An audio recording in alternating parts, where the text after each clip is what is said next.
Unang step natin guys sa pag-download ng ating application sa Blender, unang-una natin gagawin muna, open natin yung Google.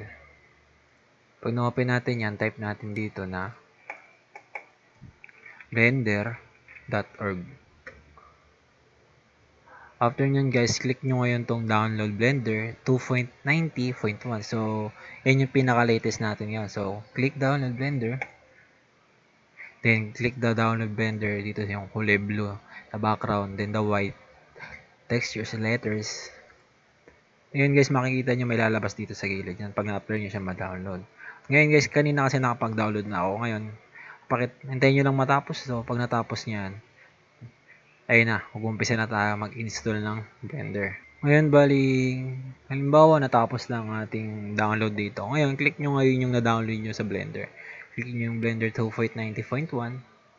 After nyo guys, then, hintayin nyo lang yung process. Ngayon, after nyo ma-wait yung process, next, I accept the terms, then next, install. Ngayon guys, wait nyo lang ulit matapos yan, napakabilis lang yan. Ito guys, ulitin ko, wala itong bayad, libreng-libre lang.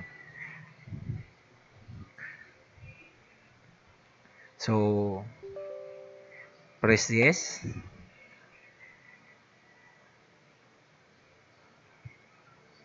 Tingnan natin matapos yan, makakapag-animation tayo ng napakadali at napakalibre lang.